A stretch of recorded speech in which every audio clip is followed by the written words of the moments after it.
पाणीअ जे आलमी ॾियारे जे मौक़े ते सदर आसिफ अली ज़रदारी पंहिंजे पैगाम में चयो आहे त पाकिस्तान में पाणीअ जी खोट हिकु संगीन मसइलो आहे जंहिं लाइ तुर्त जोगा क़दम खणण जी ज़रूरत आहे। सदर आसिफ अली ज़रदारी चयो त पीअण लाइ साफ़ पाणी जी फराहमी यकीनी बणाइण लाइ क़दम खणण जी सख़्त ज़रूरत आहे। सदर आसिफ अली ज़रदारी चयो तबाहकुन मौसमियाती तब्दीली जा असांजे मुल्क ते ख़तरनाक असर पवण जा मिसाल मौजूदु आहिनि।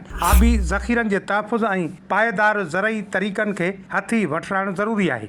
सदर आसिफ अली ज़रदारी चयो त आबपाशी बरसाति जे पाणीअ खे महफ़ूज़ करणु ऐं पाणीअ जे ज़ियान खे रोकणु ज़रई तरक़ीअ लाइ लाज़मी आहे। सनअतुनि लाइ तोड़े घरनि में पाणी जे इस्तेमाल खे काराइतो बणाइणु लाज़मी हूंदो। सदर आसिफ अली ज़रदारी चयो त पाकिस्तान माहौलियाती तहफ़ुज़, तवानाई जे तहफ़ुज़ ऐं आबी वसीलनि जे पाएदारीअ लाइ पुरअज़म आहे। पाणीअ जे तहफ़ुज़ लाइ हर पाकिस्तानीअ खे ज़िम्मेवारी खणणी पवंदी। पाएदार तिर्ज़े ज़िंदगी गुज़ारे असां पाकिस्तान खे मौसमियाती तब्दीलियुनि खां महफ़ूज़ बणाए सघूं था। अचो त गॾिजी मुल्क ऐं हिन ज़मीन खे माहौलियाती तब्दीलीअ जे ख़तरे खां महफ़ूज़ बणाइण लाइ किरदारु अदा करियूं।